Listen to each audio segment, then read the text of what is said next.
미국에 와서 좀 서글픈 이야기를 들은 적이 하나 있는데요. 그게 뭐냐면 미국에 사람의 순위가 있답니다.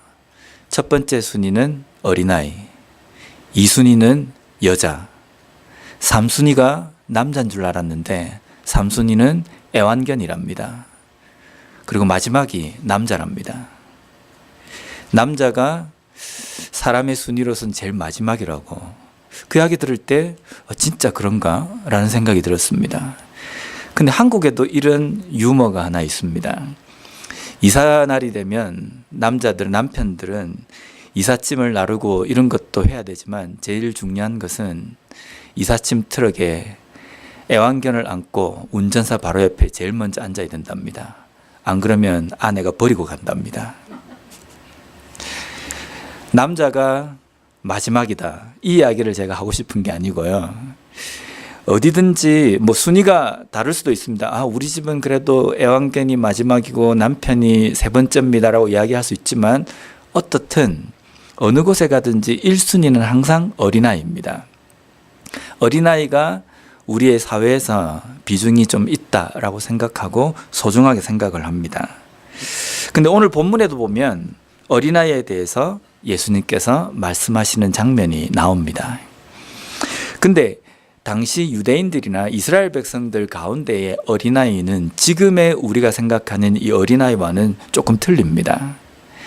당시에는 사람들을 계수를 할 때에는 생산력이 있느냐 아니면 전쟁이 일어났을 때 싸움에 나가서 싸울 수 있느냐를 가지고 이 사람이 사람의 가치가 있다 없다로 판단을 했습니다.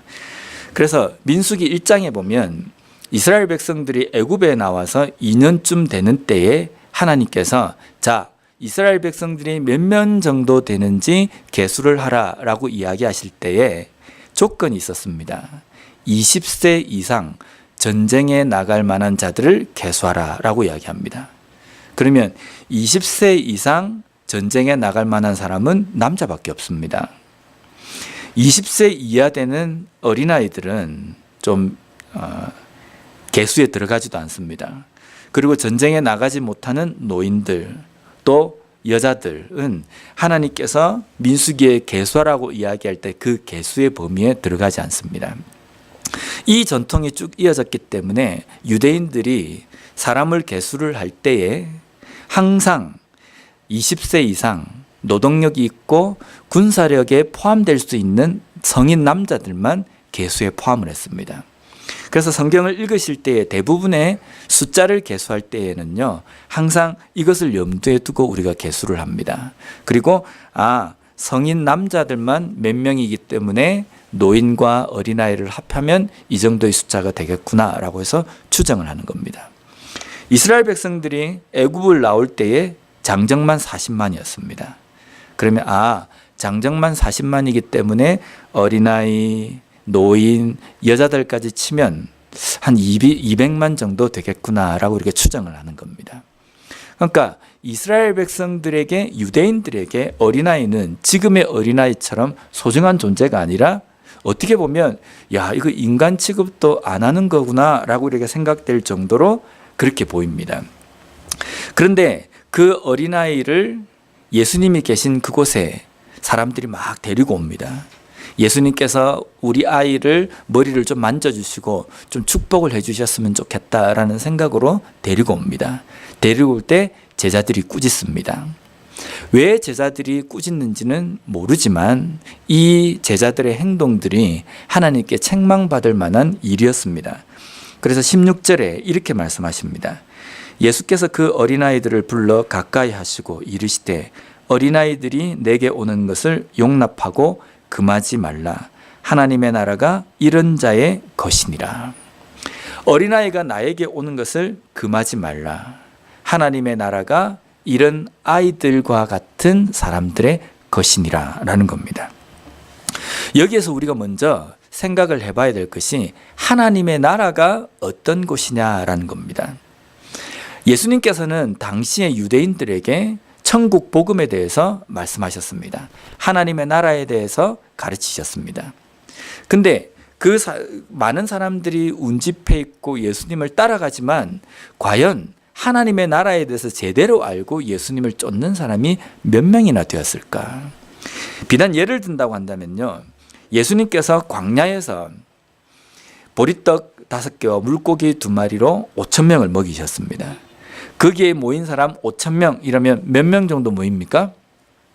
장정만 5,000명이기 때문에 10,000명, 한 20,000명 이렇게 추정을 합니다. 상당히 많은 숫자입니다. 그게 많이 모인 사람들이 예수님의 그 설교를 듣고 예수님께서 하나님의 나라에 대해서, 천국 복음에 대해서 가르치실 때 들었습니다.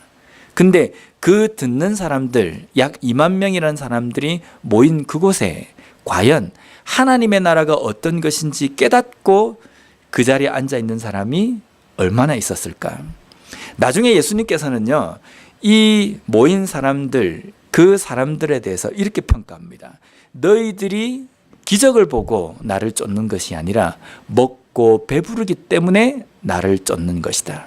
결국은 지금 수많은 사람들이 나를 쫓고 있지만 여기에 정말 하나님의 나라에 대해서 깨닫고 나를 쫓는 사람이 없다라는 겁니다.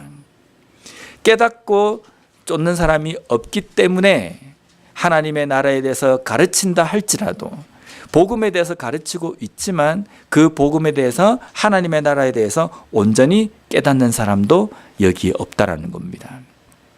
그러면 그 하나님의 나라라는 것이 어떤 것이냐면요, 하나님의 나라는 우리가 이렇게 이야기합니다. 하나님의 나라라는 것은 2가지로 이야기합니다.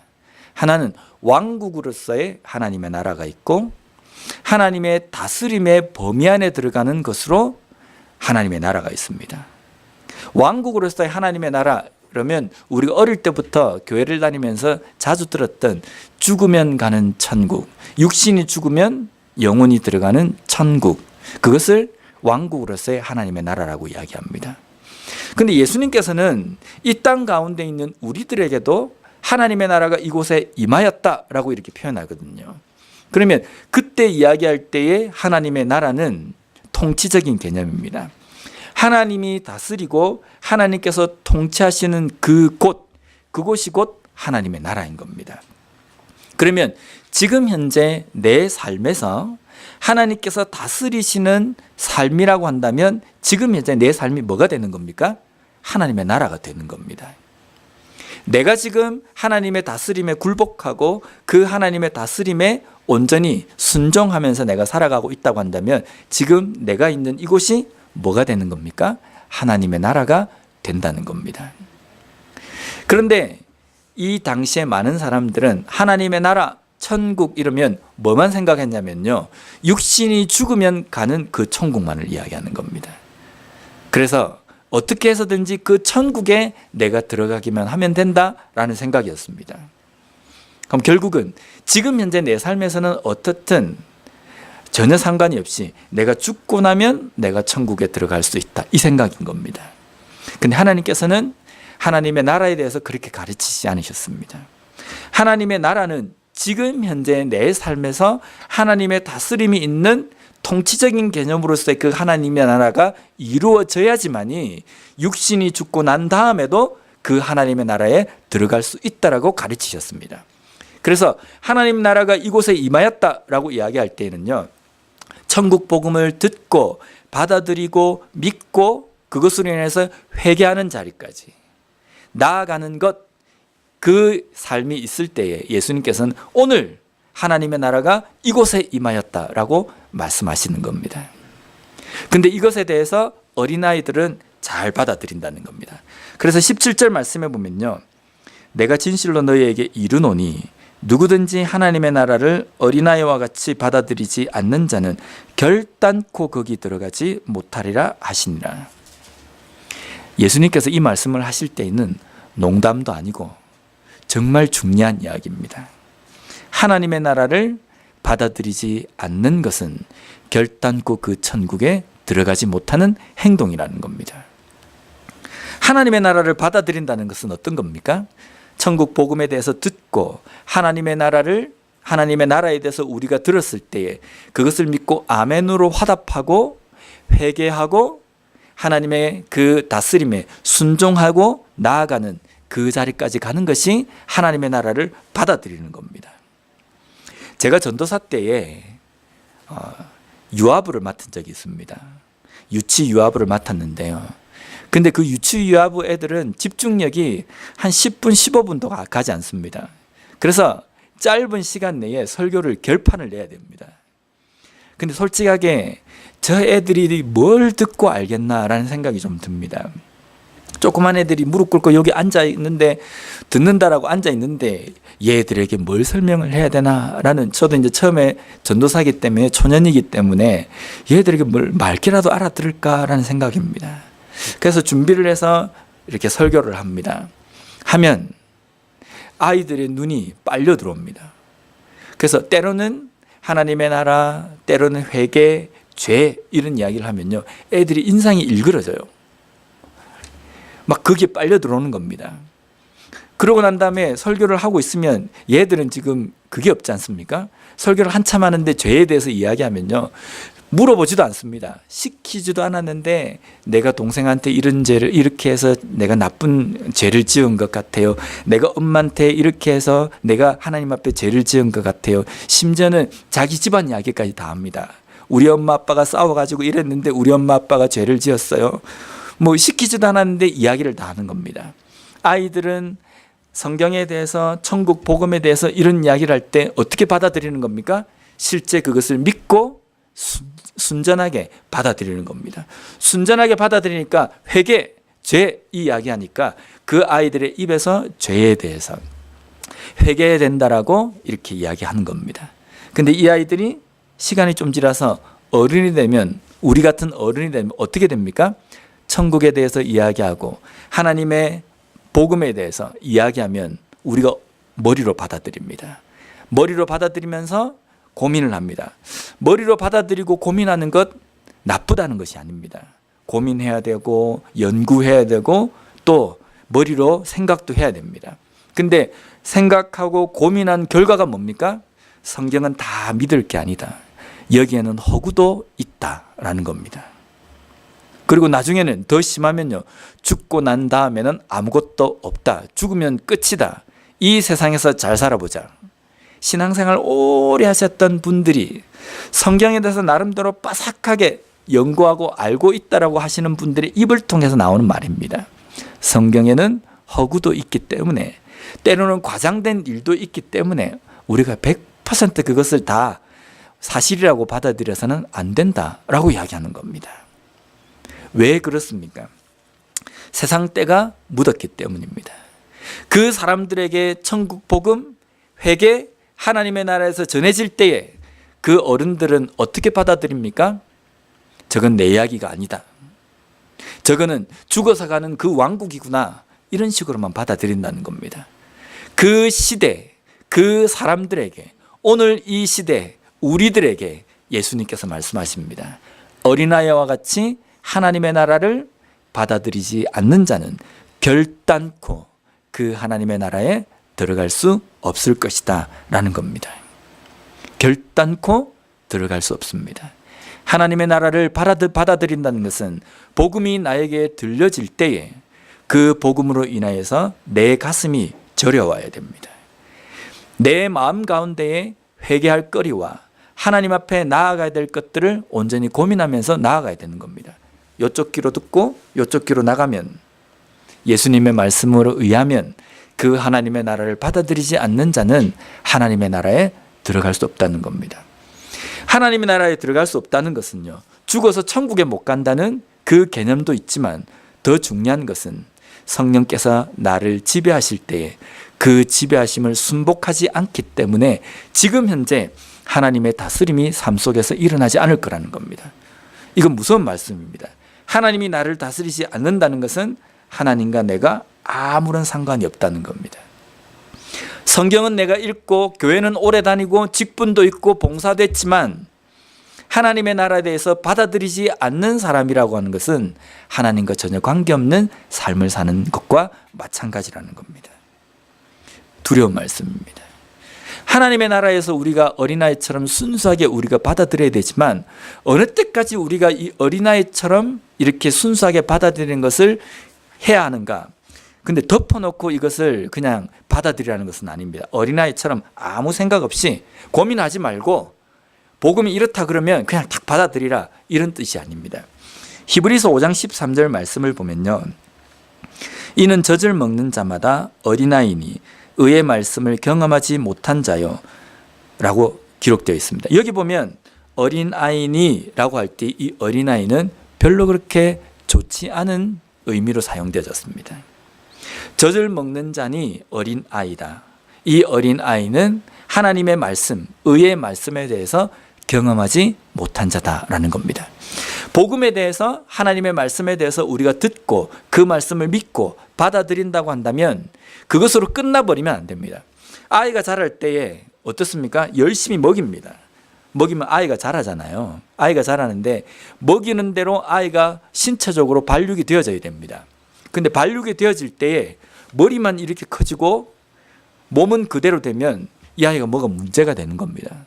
먹이는 대로 족족 머리만 커진다고 한다면, 저처럼 머리만 이렇게 커진다고 한다면 문제가 생기거든요. 팔다리는 짧고 머리만 이렇게 커져버리면 기형적인 몸입니다.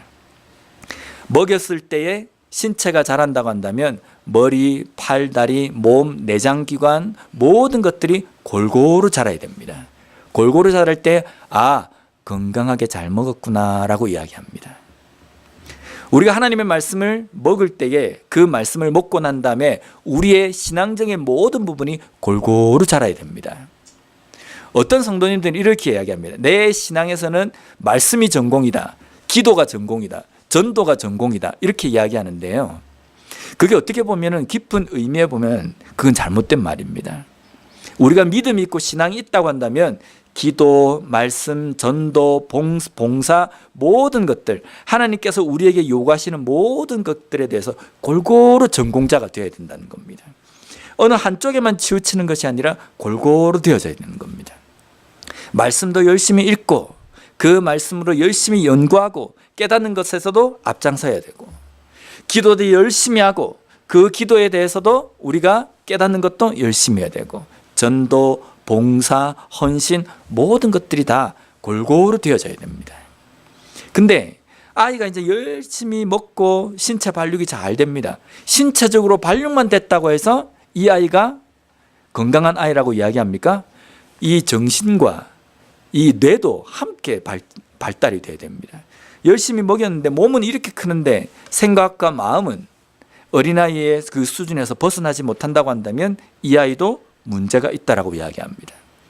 우리의 신앙도 마찬가지입니다. 우리가 하나님의 말씀을 듣고 열심히 배워가지고 모든 면에 대해서 골고루 자랐지만 중요한 것 한 가지가 있습니다. 우리의 생각과 우리의 마음이 그 말씀과 맞닥뜨려서 그 마음으로 인해서, 그 말씀으로 인해서 내 심령이 변화되는 것이 우리의 삶에 일어나야 된다는 겁니다. 겉으로 보기에는 신앙인처럼 보일 수 있습니다. 열심히 일하고 열심히 봉사하고 열심히 합니다. 그런데 중요한 것은 내 마음 가운데에 보이지 않는 하나님과의 나와의 그 관계 속에서 하나님께서 나를 다스리시고 그 다스리심에 내가 순복하고 내가 그 다스림으로 인해서 세상 가운데에 하나님께서 맺으라고 말씀하시는 그 열매를 맺는 삶이 될 때에 우리가 우리의 신앙에서도 골고루 자란다라고 이야기할 수 있다는 겁니다.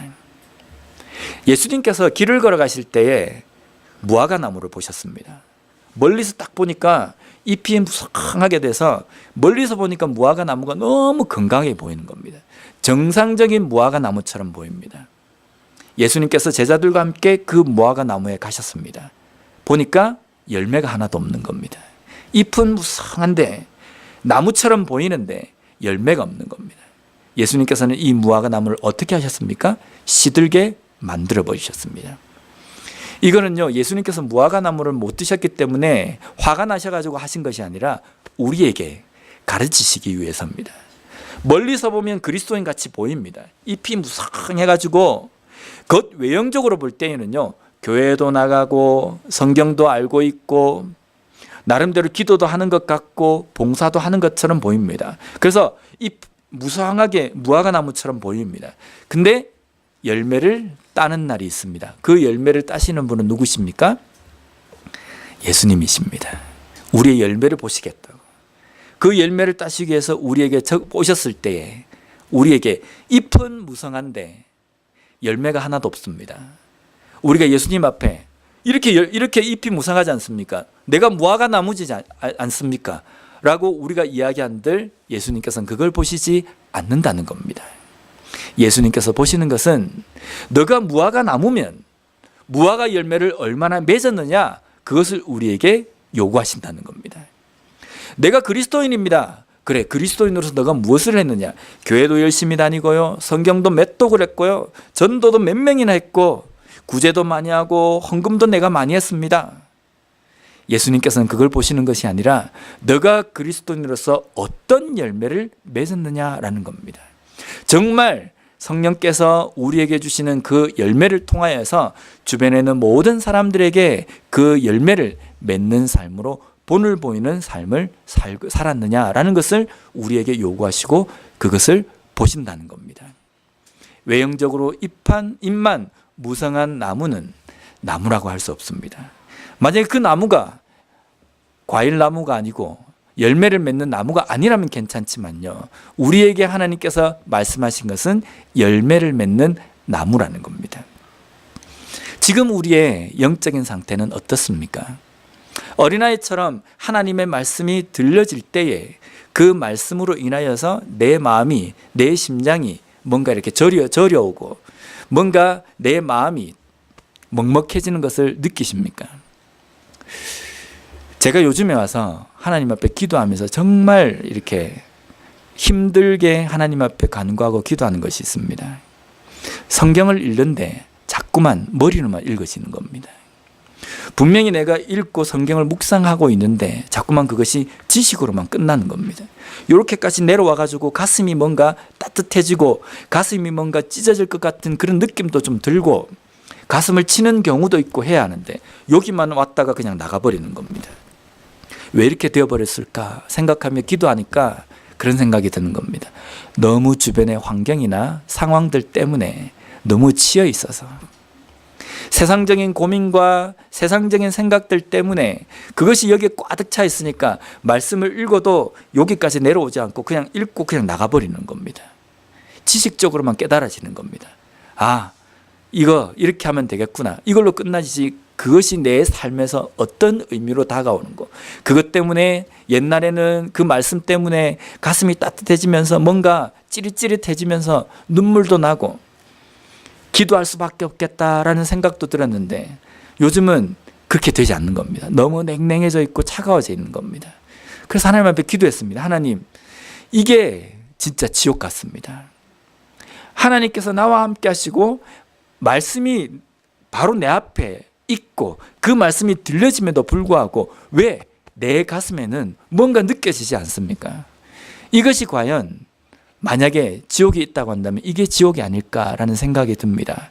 물론 너무 격한 표현인지는 모르겠지만 그런 생각이 드는 겁니다.